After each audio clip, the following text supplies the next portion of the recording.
नमस्कार दोस्तों, डेट है आज की 23 जनवरी 2023 और स्वागत है आपका एडिटोरियल डिस्कशन में। 3 इश्यूज आज हम डिटेल से डिस्कस करेंगे, 2 द हिंदू के और 1 इंडियन एक्सप्रेस का।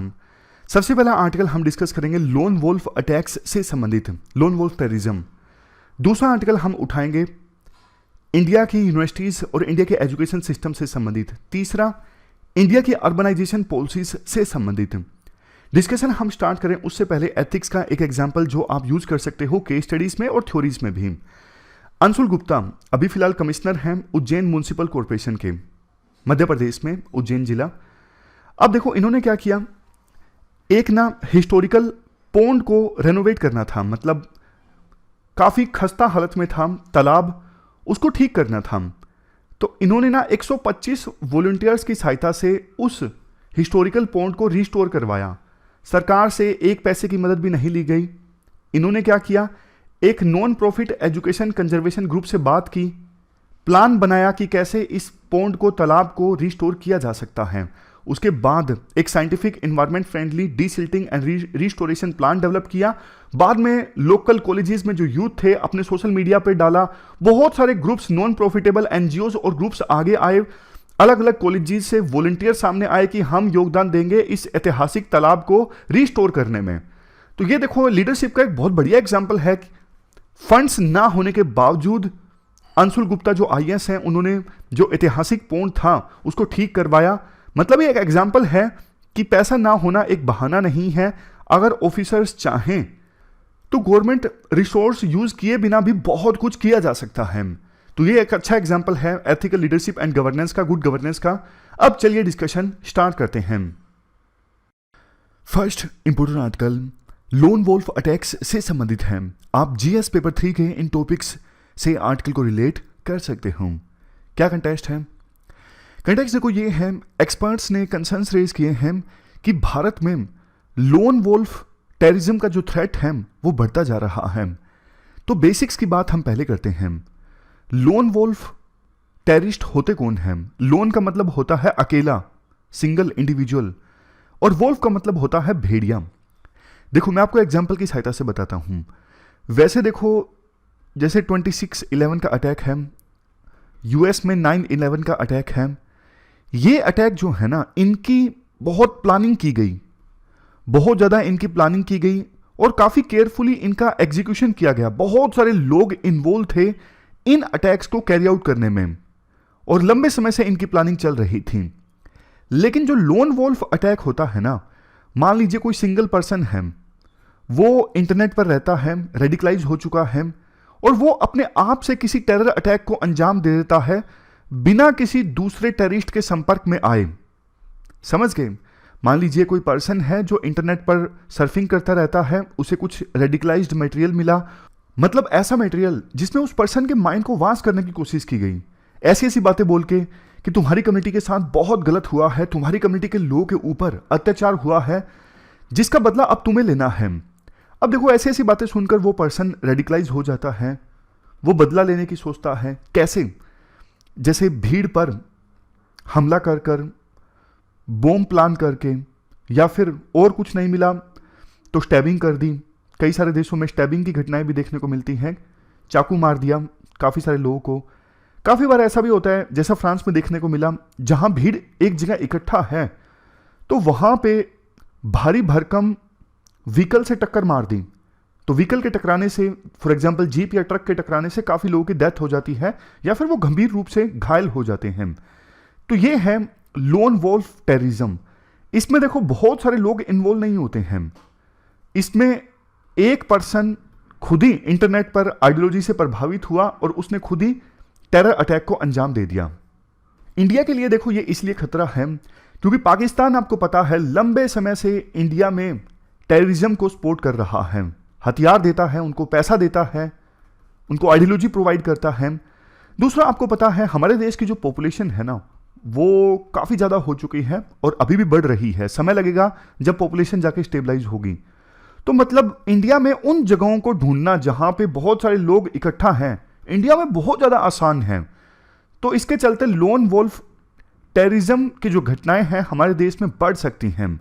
इसके बाद देखो कुछ चैलेंजेस जो एसोसिएटेड हैं लोन वोल्फ टेररिज्म के साथ। जैसे देखो, सबसे पहले अनप्रेडिक्टेबल नेचर, मैं आपको बताता हूं। देखो, जो प्लान टेरर अटैक्स होते हैं ना, जिसमें काफी सारे लोग मिलके काम करते हैं, टेररिस्ट मिलके काम करते हैं, फॉर एग्जांपल 26/11, इसमें ना कहीं पुलिस या फिर इंटेलिजेंस एजेंसीज कामयाब हो जाती हैं ये पता लगाने में कब टेरर अटैक होने वाला है। तो ज्यादातर टेरर अटैक्स को तो फॉइल कर दिया जाता है, पहले से ही प्रिवेंट कर लिया जाता है। लेकिन देखो, अब लोन वॉल्फ टेररिज्म देखिए, कब किसके मन में क्या चल रहा है, कौन सा यूथ इंटरनेट पर ऐसी वेबसाइट्स को देख रहा है जिससे वो रेडिकलाइज हो चुका है, पता लगाना बहुत ज्यादा मुश्किल है। कब जाके वो बम अटैक कर दे, कब जाके वो व्हीकल से भीड़ को मार दे, कुछ नहीं कहा जा सकता। काफी अनप्रेडिक्टेबल है लोन वोल्फ टेररिज्म। इसके बाद नेक्स्ट है यूज ऑफ इंटरनेट।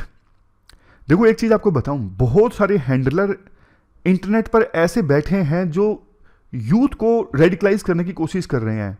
ये पूरी प्रोसेस कैसे चलती है मैं आपको एग्जांपल की सहायता से बताता हूं। मान लीजिए फेसबुक पेज पे थोड़ी सी मॉडरेट भड़काऊ वीडियो शेयर की गई।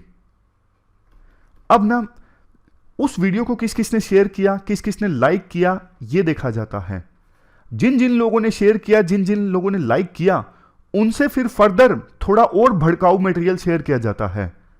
अब देखा जाता है कि किस किस के जो व्यूज हैं इन मटेरियल के ऊपर ऑलरेडी काफी ज्यादा रेडिकलाइज हैं, या फिर ऐसा है जिनको आसानी से रेडिकलाइज किया जा सकता है। तो ऐसे लोगों की पहचान की जाती है, उनको पर्सनल मैसेज भेजे जाते हैं और ज्यादा भड़काऊ मटेरियल के। फिर बाद में उनको धीरे धीरे एक डायरेक्शन दी जाती है कि आप ऐसा कर दीजिए, इससे हम बदला ले लेंगे हमारी कम्युनिटी के खिलाफ जो गलत हुआ है। समझ गए, ऐसी प्रोसेस चलती है। नेक्स्ट है इजी टू कैरी आउट। ये जो लोन वोल्फ टेरर अटैक्स होते हैं ना, इनको कैरी आउट करना रिलेटिवली काफी ज्यादा आसान होता है, ज्यादा प्रिपरेशन की आवश्यकता नहीं होती है। अब एक चीज देखो, ये भी है, नई नई जो टेक्नोलॉजी आ रही है ना, इनसे भी लोन वोल्फ टेररिज्म का खतरा काफी ज्यादा बढ़ गया है। जैसे आर्टिफिशियल इंटेलिजेंस, एक आर्टिकल हमने डिस्कस किया था पिछले हफ्ते, आपको याद होगा, डीप फेक। डीप फेक में क्या होता है, मशीन लर्निंग की सहायता से ऑडियो और विजुअल जो कंटेंट है वो चेंज कर दिया जाता है, मैनिपुलेट कर दिया जाता है। दूसरे ड्रोन देख लीजिए, ड्रोन आ गए हैं, इवन ऐसे व्हीकल्स आ गए हैं जिनको रिमोट कंट्रोल से ऑपरेट किया जा सकता है। मतलब ऐसी ऐसी टेक्नोलॉजी आज के समय में आ गई है जिनके आने से लोन वोल्फ टेररिज्म का खतरा बढ़ गया है। बात करें कानून की, क्या स्टेप सरकार की तरफ से लिए गए हैं या फिर क्या कानून है। अनलॉफुल एक्टिविटीज प्रिवेंशन एक्ट 1967 है, जिसमें स्पेशल प्रोविजर्स हैं टेररिस्ट एक्टिविटीज से डील करने के लिए। नेक्स्ट, नेशनल इन्वेस्टिगेशन एजेंसी को इस्टेब्लिश किया गया था 2008 के मुंबई हमले के बाद में। ये central counter terrorism law enforcement agency है हमारे देश में। इसके बाद नेट ग्रिड है, जिसका पूरा नाम है नेशनल इंटेलिजेंस ग्रिड। इसका मकसद है कटिंग एज टेक्नोलॉजी प्रोवाइड करना, मतलब बिल्कुल एडवांस टेक्नोलॉजी प्रोवाइड करना, ताकि टेररिज्म के खिलाफ लड़ने में इंडिया की जो कैपेबिलिटी है उसे मजबूत किया जा सके। मतलब इंडिया और ज़्यादा मजबूत हो टेररिज्म के खिलाफ लड़ने में, ऐसी टेक्नोलॉजी प्रोवाइड करता है नेशनल इंटेलिजेंस ग्रिड। उसके बाद counter terrorism and counter radicalization division establish की गई है और cyber and security division establish की गई है मिनिस्ट्री ऑफ होम अफेयर में। Next, national security council secretariat, इनको कॉन्स्टिट्यूशनल और लीगल मैंडेट दिया गया है कि वो काउंटर रेडिकलाइजेशन से संबंधित एक नया प्रोग्राम डेवलप करें। समझ गए, मतलब ये नेशनल सिक्योरिटी काउंसिल सेक्रेटरीट को बोला गया है कि यूथ को रेडिकलाइज होने से रोका जा सके, इसके लिए आप एक काउंसलिंग प्रोग्राम डेवलप करो ताकि वो यूथ जो रेडिकलाइज हो रहे हैं या हो चुके हैं उन्हें डी रेडिकलाइज किया जा सके। इंडिया में एक चीज अच्छी ये है, यूएस जैसे देशों में ना, आज ही मैं सुबह की न्यूज पढ़ रहा था, कैलिफोर्निया में 10 से ज्यादा लोगों की डेथ हो गई वहां पे एक शूटिंग की घटना में। और अक्सर यूएस से ऐसी शूटिंग की घटनाएं हम सुनते रहते हैं, देखते रहते हैं। इंडिया में अच्छी बात यह है, हथियार हासिल करना बहुत मुश्किल है, मतलब एक आम आदमी के लिए तो बहुत मुश्किल है। अब जो क्राइम के रास्ते पर चल पड़ा है उसके तो नेटवर्क होते हैं, देसी कट्टा या फिर देसी बंदूक, इलीगल वेपन्स वो हासिल कर सकते हैं। फिर भी दूसरे देशों के कंपैरिजन में इंडिया में हथियार हासिल करना बहुत मुश्किल है। केरला जैसे राज्यों ने ऐसे रेडिकलाइज्ड यूथ को फिर से रास्ते पर लाने के लिए प्रोग्राम चलाए हैं, जैसे ऑपरेशन पीजन। वे फॉरवर्ड में क्या कहा जाता है, सबसे पहले तो देखो, आप पूरे देश में एक national counter terrorism doctrine develop करो। जैसे इंडिया का न्यूक्लियर डॉक्ट्रिन है ना, नो फर्स्ट यूज का, उसी प्रकार से काउंटर टेररिज्म के अगेंस्ट भी इंडिया का एक डॉक्ट्रिन होना चाहिए। नेक्स्ट, टेक्निकल इंटेलिजेंस कैपेसिटीज को स्ट्रॉन्ग बनाओ, जैसे सोशल मीडिया और साइबर स्पेस की मॉनिटरिंग आसानी से की जा सके। कहीं भी कोई रेडिकलाइज्ड मटेरियल शेयर किया जा रहा है तो उसे पकड़ा जा सके, और जो जो यूथ उसे शेयर कर रहे हैं, जो जो उससे इन्फ्लुएंस हो रहे हैं, समय रहते उनको आइडेंटिफाई किया जा सके। इसके बाद नेक्स्ट, इंटेलिजेंस एजेंसीज और दूसरी एजेंसीज के पास ना एक कॉन्टिजेंसी प्लान भी होना चाहिए। मतलब एकदम से पता लग गया कि बहुत सारे यूथ रेडिकलाइज हो गए हैं इस ऑर्गेनाइजेशन की वजह से, तो तुरंत से तुरंत क्या एक्शन लिया जाए, उसके लिए कॉन्टिजेंसी प्लान होना चाहिए। इसके अलावा स्पेशलाइज्ड पुलिस टीम्स भी होनी चाहिए, क्योंकि देखो लॉ एंड ऑर्डर में फर्स्ट जो रिस्पॉन्डर होते हैं ना, वो पुलिस पर्सनल होते हैं। तो पुलिस को अच्छी ट्रेनिंग देना जरूरी है, उनको हथियार देना जरूरी है, उनको सिखाना जरूरी है कि ऐसे यूथ जब भी सामने आए तो उनको अलग से ट्रीट किया जाए, ये अलग केसेस हैं, इस प्रकार से पुलिस टीम्स को ट्रेन किया जाए। Deradicalization and counter radicalization strategies, India को देखो समय समय पर अपने लॉज को और ज्यादा मजबूत बनाने की आवश्यकता है। ऐसे धर्मगुरु जो धर्म के प्रचार के नाम पर नफरत फैलाने का काम कर रहे हैं, कम्युनिटीज को बांटने का काम कर रहे हैं, ऐसे धर्मगुरुओं के अगेंस्ट स्ट्रिक्ट से स्ट्रिक्ट एक्शन लिया जाए, उनको काउंटर टेररिज्म लॉज से प्रोसिक्यूट किया जाए। इसके साथ साथ देखो कम्युनिटी एंगेजमेंट भी जरूरी है। जब देखो विभिन्न कम्युनिटीज के साथ पुलिस का और दूसरी एजेंसीज का एंगेजमेंट अच्छे से होगा ना, तो उस कम्युनिटी के लोग अपने आप पुलिस के पास आएंगे और बताएंगे कि देखो हमारी कम्युनिटी का ये पर्सन है, इसकी गतिविधियां हमें ठीक नहीं लग रही हैं। इसके बाद हेल्पलाइंस ऐसी क्रिएट की जाए जहां पे प्रोफेशनल काउंसलर्स बैठे हों, साइकोलॉजिस्ट बैठे हों, जो रेडिकलाइज्ड यूथ की हेल्प कर सकें फिर से मेन स्ट्रीम में आने में। सबसे लास्ट में इंटरनेशनल कोऑपरेशन को मजबूत किया जाए। बहुत सारे देश जो हैं वो लोन वोल्फ टेररिज्म की समस्या से सफर कर रहे हैं, फॉर एग्जांपल फ्रांस, यूएसए, तो वो कैसे बेस्ट प्रैक्टिसेस को फॉलो कर रहे हैं, वो कैसे इस समस्या से निपट रहे हैं। इंडिया बहुत कुछ सीख सकता है, उनको बहुत कुछ सिखा सकता है। तो इंटरनेशनल कोऑपरेशन भी मजबूत होना चाहिए इस इश्यू पर। तो ये पूरा आर्टिकल हमने डिस्कस किया लोन वोल्फ टेररिज्म से संबंधित। इसके बाद नेक्स्ट आर्टिकल इंडियन यूनिवर्सिटीज से संबंधित है, या फिर कहें हायर एजुकेशन पर फोकस है इस आर्टिकल में। आप जीएस पेपर 2 के इस टॉपिक से आर्टिकल को रिलेट कर सकते हो।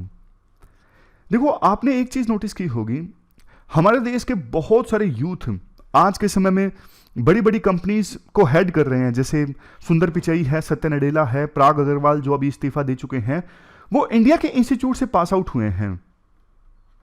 लेकिन देखो इंडिया के एजुकेशन सिस्टम की बात करें तो वो काफी ज्यादा पिछड़ा हुआ है। मतलब इंडिया में टैलेंट तो है कि यहां के लोग जाकर बड़ी बड़ी एमएनसीज को अगर लीड करते हैं तो कुछ तो बात है ना देश में। लेकिन देखो बात यह है कि इंडिया का जहां से वो यूथ निकले हैं उस हायर एजुकेशन सिस्टम की वर्ल्ड एकेडमिक्स में चर्चा नहीं होती। अब जैसे टाइम्स रैंकिंग की बात कर लीजिए, टॉप जो इंडिया की यूनिवर्सिटी या फिर इंस्टीट्यूट आएगा ना, वो 250 से लेके 300 के बीच में है। ये देखिए इतनी खराब रैंकिंग है इंडिया के इंस्टीट्यूट्स की। आईआईटीज की रैंकिंग देखो, आईआईटीज वैसे अच्छा परफॉर्म करते हैं, आपको भी पता है, लेकिन आईआईटीज की रैंकिंग टॉप में नहीं आती क्योंकि ना वो स्पेशलाइज्ड इंस्टीट्यूट हैं, मल्टी डिसिप्लिनरी इंस्टीट्यूट्स नहीं है। जब ये वर्ल्ड की यूनिवर्सिटीज को इंस्टीट्यूट्स को रैंकिंग दी जाती है ना, तो एक ये चीज देखी जाती है कि वो इंस्टीट्यूट कितना ज्यादा मल्टी डिसिप्लिनरी है। आज के समय में ना मल्टी डिसिप्लिनरी अप्रोच की आवश्यकता है कि मतलब कोई इंजीनियरिंग का स्टूडेंट है ना, ऐसा नहीं कि उसको बाकी चीजों के बारे में बिल्कुल भी नहीं पता। ज्यादा से ज्यादा यूनिवर्सिटीज आज के समय में मल्टी डिसिप्लिनरी अप्रोचेस पर फोकस कर रही हैं कि स्टूडेंट ना अलग अलग डोमेन से थोड़ा थोड़ा तो जरूर सीखें। फिर हमने भी नेशनल एजुकेशन पॉलिसी 2020 में इस बात पर फोकस किया है, तो आने वाले समय में आईआईटीज की रैंकिंग इंप्रूव हो सकती है। अब इसके बाद राइटर ये बोलते हैं, जहां देखो इंडिया का जो एकेडमिक सिस्टम है वर्ल्ड में सेकंड लार्जेस्ट है। आपने देखा होगा इंडिया में कितने सारे कॉलेजेस हैं, कितने सारे इंस्टीट्यूट्स हैं। लेकिन देखो ये बात भी सच है कि इंडिया का जो एकेडमिक सिस्टम है, हायर एजुकेशन सिस्टम है, बहुत ज्यादा कॉम्प्लेक्स है, फ्रेगमेंटेड है, कंसोलिडेटेड नहीं है। अब देखो फ्लेक्सिबिलिटी भी नहीं प्रोवाइड करता इंडिया का higher education system. National education policy में हालांकि कोशिश की गई है, लेकिन आप बताइए कितने कॉलेज ऐसे हैं, कितनी यूनिवर्सिटीज ऐसी हैं जो अपना सिलेबस खुद से बना सकती हैं। जो खुद से टीचर्स को सैलरी दे सकती हैं अपने हिसाब से। प्राइवेट यूनिवर्सिटीज भी इनडायरेक्टली ज्यादा सैलरीज दे देती हैं प्रोफेसर्स को, लेकिन बहुत सारे ऐसे रूल्स एंड रेगुलेशंस हैं जिनकी वजह से इंडियन हायर एजुकेशन इंस्टीट्यूट्स को ना ऑटोनॉमी बहुत कम है, फ्लेक्सिबिलिटी बहुत कम है। कितने साल का कोर्स चलाना चाहते हैं, क्या सिखाना चाहते हैं, किस प्रकार से सिखाना चाहते हैं, बहुत कम फ्लेक्सिबिलिटी है, जिसकी वजह से रियल जो इनोवेशन है ना वो आ नहीं पाती। देखो सरकार भी क्या करे, सरकार की भी मजबूरी है, आपको भी पता है। बहुत सारे तो ऐसे कॉलेजेस हैं जो सिर्फ डिग्रीज देते हैं, कोई पढ़ाई नहीं, कुछ एग्जाम नहीं, सिर्फ और सिर्फ डिग्री देते हैं पैसा लेके। तो ऐसे इंस्टीट्यूट्स को कंट्रोल करने के लिए ना टाइट रूल्स एंड रेगुलेशन सरकार को रखने पड़ते हैं। लेकिन देखो एक टाइट बैलेंस स्टैब्लिश करना पड़ेगा कि जो अच्छे इंस्टीट्यूट्स हैं, इनोवेशन लाना चाहते हैं, उनको थोड़ा फ्री हैंड दिया जाए। अभी देखो फॉरेन यूनिवर्सिटीज को अलाउ किया गया है देश में अपनी ब्रांचेस ओपन करने के लिए, उनको भी तो सरकार फ्लेक्सिबिलिटी दे रही है ना। तो लोकल इंस्टीट्यूट्स को सरकार फ्लेक्सिबिलिटी क्यों नहीं देती, एक ये पॉइंट है। दूसरा राइटर ये बोलते हैं कि देखो इंडिया प्रयास कर रहा है बहुत बढ़िया ढंग से, जैसे ग्लोबल इनोवेशन इंडेक्स में इंडिया की रैंकिंग 2014 में 81 हुआ करती थी, 2022 में आते आते 40 हो गई है। अभी भी इंडिया यूएस और चाइना से काफी पीछे है, लेकिन धीरे धीरे गैप जो है वो कम होता जा रहा है।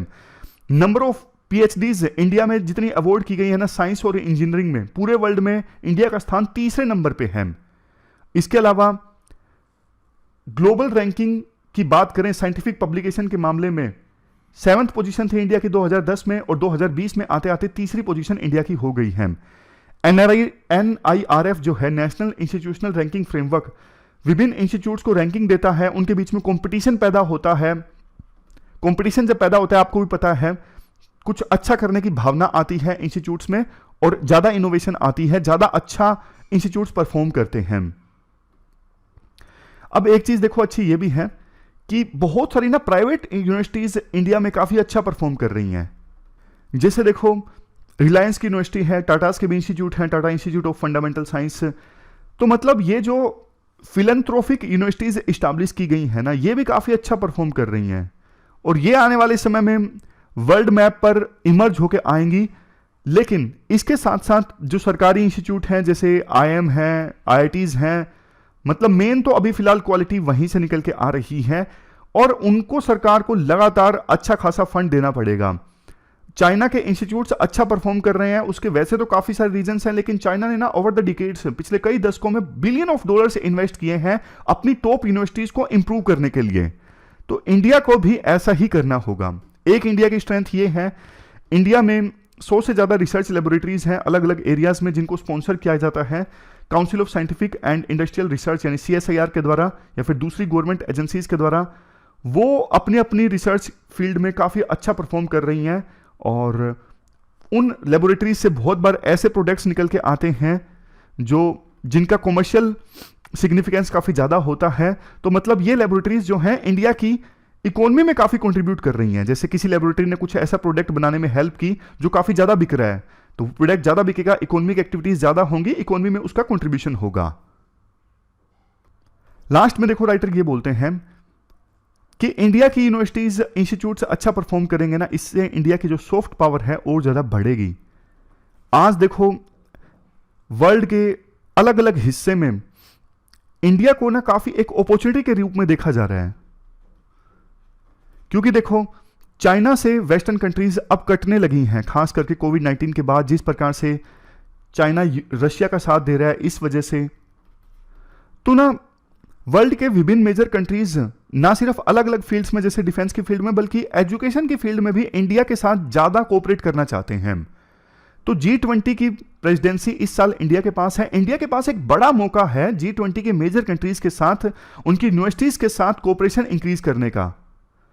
अब जब ये होगा, जब इंडिया की टॉप यूनिवर्सिटीज वर्ल्ड की बड़ी यूनिवर्सिटीज के साथ कोऑपरेट करेंगी, तो बहुत कुछ सीखने को मिलेगा इंडिया को। इसके लिए देखो एक चीज ये की जा सकती है, जैसे ना यूएस का एक फुल ब्राइट प्रोग्राम है, जिसमें ना यूएस हर साल 8,000 के आसपास स्टूडेंट्स को, स्कॉलर्स को स्कॉलरशिप प्रोवाइड करता है। वो वर्ल्ड के अलग अलग हिस्सों में जाते हैं, सीख के आते हैं। वैसे ही इंडिया इस प्रकार की स्कॉलरशिप लॉन्च कर सकता है कि इंडिया के जो स्टूडेंट्स हैं वर्ल्ड की अलग अलग यूनिवर्सिटीज में जाएं, ना सिर्फ स्टूडेंट्स बल्कि स्कॉलर्स भी, प्रोफेसर्स भी सीख कर आए, बाद में उन चीज़ों को इंडिया में इंप्लीमेंट किया जाए। तो ये पूरा आर्टिकल हमने डिस्कस किया इंडिया के एकेडमिक सिस्टम से संबंधित। इसके बाद नेक्स्ट जो आर्टिकल है वो अर्बनाइजेशन पॉलिसीज से संबंधित है। आप जीएस पेपर 1 के इस टॉपिक से आर्टिकल को रिलेट कर सकते हो। क्या कंटेस्ट है? देखो, नवंबर में पिछले साल वर्ल्ड बैंक के द्वारा ना एक रिपोर्ट रिलीज की गई, financing India's urban infrastructure needs. इस रिपोर्ट में कहा गया कि देखो, प्राइवेट इन्वेस्टमेंट जितनी ज़्यादा आएगी ना सिटीज़ में, उतना आसानी से जो अर्बन प्रॉब्लम्स हैं, अर्बन एरियाज़ में चाहे बिजली की प्रॉब्लम है, पानी की प्रॉब्लम है, दूसरे इंफ्रास्ट्रक्चर की प्रॉब्लम्स हैं, उनको आसानी से एड्रेस किया जा सकता है। देखो, 1990 के बाद से ही, जब से देश में एलपीजी रिफॉर्म्स आए हैं ना, तब से कोशिश की जा रही है ज़्यादा प्राइवेट इन्वेस्टमेंट आए सिटीज़ में इंफ्रास्ट्रक्चर को इंप्रूव करने के लिए। लेकिन पिछले कुछ सालों में बहुत सारी रिपोर्ट्स ऐसी आई हैं जिनका कहना है कि बहुत ज़्यादा पैसे चाहिए हमें अर्बन इंफ्रास्ट्रक्चर को इंप्रूव करने के लिए, लेकिन उस हिसाब से प्राइवेट इन्वेस्टमेंट नहीं आ रही है, ना के बराबर आ रही है। आज के समय में सिटीज़ में जो एक्सपेंडिचर होता है ना, 48% पैसा तो आता है देखो सेंट्रल गवर्नमेंट से, 24% पैसा आता है स्टेट गवर्नमेंट से, 15% सिटी गवर्नमेंट से, पब्लिक प्राइवेट पार्टनरशिप प्रोजेक्ट से 3% और कॉमर्शियल डेट यानी जो कर्ज लिया जाता है म्युनिसिपल गवर्नमेंट्स के द्वारा, उससे 2% पैसा आता है खर्च करने के लिए। तो कितनी कम प्राइवेट इन्वेस्टमेंट आ रही है आप देखिए। ईसर जज आहलुवालिया रिपोर्ट आई थी अर्बन लोकल बॉडी से संबंधित। इसमें कहा गया कि 2030 आते आते सरकार को 39.2 लाख करोड़ की आवश्यकता होगी अर्बन एरियाज में इंफ्रा क्रिएट करने के लिए। 11th 5 ईयर प्लान में यह कहा गया था 4 बेसिक सर्विसेज के लिए 1,29,337 करोड़ की आवश्यकता है। मैकिन्से रिपोर्ट में कहा गया 90 लाख करोड़ की आवश्यकता है अर्बन इंफ्रा क्रिएट करने के लिए। मतलब समझ गए ना, इतना अब सारा डेटा आपको याद रखने की आवश्यकता नहीं है, एक ही तरह का डेटा है। ये सारा डेटा का एग्जाम्पल देके राइटर ये बोलना चाहते हैं इतना सारा पैसा चाहिए इंडिया में अर्बन एरियाज में इंफ्रा क्रिएट करने के लिए, लेकिन जो मिशंस है ना, जैसे स्मॉल सिटी मिशंस हैं, Atal mission for rejuvenation and urban transformation यानी अमृत मिशन है, प्रधानमंत्री आवास योजना है, सबको मिला भी दें तो टोटल जो ये इन मिशन से इन्वेस्टमेंट होगी कितनी होगी, खर्चा होगा कितना होगा, सिर्फ 2 लाख करोड़ का। समझ गए? पैसे चाहिए बहुत ज्यादा, और ये सारी स्कीम्स मिला के भी 2 लाख करोड़ पे नहीं खर्च कर पा रही हैं। डिमांड ज्यादा की है, सप्लाई पैसों की बहुत कम है। तो क्या किया जाए? जो अर्बन सिटीज हैं उनका फिजिकल बेस इंक्रीज करने की आवश्यकता है, उनको आसानी से लोन मिल सके ऐसा कुछ करने की आवश्यकता है, उनका खुद का रेवेन्यू बेस इंक्रीज हो, जैसे प्रॉपर्टी टैक्स बढ़ा के, यूजर फीस जैसे वाटर बिल है, बिजली बिल है, इनको थोड़ा बढ़ा के, जो दूसरी सर्विसेज यूजर इस्तेमाल करते हैं सिटीज में उनकी फीस बढ़ा के। लेकिन इससे भी क्या उतना पैसा आ पाएगा जितना कि सिटीज को चाहिए? आंसर है नो, नहीं आ पाएगा। राइटर कहते हैं देखो, ये जो नंबर्स है ना, इतने लाख करोड़ चाहिए, इतने लाख करोड़ चाहिए, ये बताता है कि टेक्नोसेंट्रिक सॉल्यूशंस पे फोकस किया जा रहा है। टॉप पर बैठे कुछ लोग जो है ना वो डिसाइड कर लेते हैं कि अर्बन इंफ्रा क्रिएट करने के लिए इतना पैसा चाहिए। यही टॉप टू बॉटम जो अप्रोच है ना, कि टॉप पर बैठे बंदे सब कुछ डिसाइड कर रहे हैं कि बॉटम पर बैठे लोगों को क्या चाहिए, इसी अप्रोच की वजह से बहुत सारी जो अर्बन प्रॉब्लम्स है ना वो सोल्व नहीं हो पाती। हमें क्या चाहिए? हमें ये चाहिए जो नीचे लोग बैठे हैं ना, मतलब लोग जो हैं वो खुद डिसाइड करें किस चीज पर कितना खर्च होना चाहिए, और वो अपनी बात ऊपर तक पहुंचाएं, फिर फैसले लिए जाएं। समझ गए? पॉइंट ये है, हमें बॉटम टू टॉप अप्रोच की आवश्यकता है। लोगों से एंगेज किया जाए, उनकी नीड्स को आइडेंटिफाई किया जाए, उनको क्या चाहिए। एक ना नेशनल टास्क फोर्स का गठन किया गया था जिसने 74th कॉन्स्टिट्यूशनल अमेंडमेंट को रिव्यू किया। उस टास्क फोर्स को चेयर किया गया था, उस टास्क फोर्स के अध्यक्ष थे के.सी. शिवा रामाकृष्णन। इन्होंने काफी सारे सजेशंस दिए थे, जैसे लोगों को इंपावर किया जाए, बहुत सारे सब्जेक्ट्स को सिटी गवर्नमेंट्स के पास में ट्रांसफर किया जाए, और जिस शहर से टोटल जितना इनकम टैक्स कलेक्ट किया जाता है ना, फॉर एग्जांपल 100 करोड़ का, तो उसका 10% यानी 10 करोड़ इस केस में तो उस सिटी को ही दे दिया जाए कि आप अपने हिसाब से खर्चा कीजिए। अभी तो सारा पैसा सेंट्रल गवर्नमेंट इकट्ठा करती है, थोड़ा बहुत स्टेट्स के साथ शेयर करती है, लेकिन सिटीज को कुछ नहीं मिलता है। समझ गए? मतलब 10% पैसा तो सिर्फ इनकम टैक्स का उसी सिटी के इंफ्रास्ट्रक्चर के लिए खर्च किया जाए। और 3F की हम हमेशा बात करते हैं, सिटीज़ को फाइनेंस दिया जाए यानी पैसा दिया जाए, फंक्शंस दिए जाए, ज़्यादा पावर्स दिए जाएं काम करने के लिए, और सबसे लास्ट में फंक्शनरीज, जो लोग काम कर रहे हैं सिटी गवर्नमेंट्स में, अर्बन लोकल बॉडीज़ में, उनको ट्रेन किया जाए, उनको और ज़्यादा कैपेबल बनाया जाए, यानी लोगों को, फंक्शनरीज को कैपेबल बनाया जाए। 3F पे फोकस करने की आवश्यकता है। रेगुलर इलेक्शंस होने चाहिए सिटीज़ में। अभी क्या है, बहुत सारी सिटीज़ को ना कंपनीज के माध्यम से चलाया जा रहा है। जैसे एक शिमला की केस स्टडी दी जाती है। शिमला में क्या हुआ, पहले देखो सीवेज और वाटर सप्लाई जो है वो शिमला म्युनिसिपल कॉरपोरेशन के अंदर आ गई थी, लेकिन देखो बाद में ये 2017-18 में फिर से शिमला म्युनिसिपल कॉरपोरेशन से लेके एक कंपनी को दे दी गई, शिमला जल प्रबंधन निगम लिमिटेड। अब इस कंपनी को बोर्ड ऑफ डायरेक्टर्स के द्वारा रन किया जा रहा है, जो म्युनिसिपैलिटी के अंडर नहीं आती है ये कंपनी। तो मतलब स्टेट गवर्नमेंट्स को ना पावर देनी होगी अर्बन लोकल बॉडीज को, ऐसी ऐसी कंपनीज बना देना जिसमें board of directors directly accountable नहीं है म्युनिसिपल गवर्नमेंट्स के प्रति। तो मतलब ये तो वो वाली बात हो गई। इस चीज को ना राइटर नाम देते हैं पैरास्टल्स। ये देखो पैरास्टल्स, मतलब कंपनीज जो बना दी जाती हैं किसी कार्य को कंप्लीट करने के लिए, फॉर एग्जांपल वाटर सप्लाई के लिए, सीवेज को हैंडल करने के लिए। तो ये म्युनिसिपल गवर्नमेंट्स को और ज्यादा अटैक करता है, मतलब उनको और ज्यादा, उनसे उनकी शक्ति खींचता है, लेता है उनसे शक्ति, बजाय उनके कि उनको इंपावर करने के। तो ये नहीं, ये गलत है, ऐसा नहीं होना चाहिए, राइटर का मानना है। तो ये थी हमारी आज की डिस्कशन। आज हमने 3 इश्यूज को डिटेल से डिस्कस किया। फिलहाल इस डिस्कशन में इतना ही है। Thank you very much for discussion.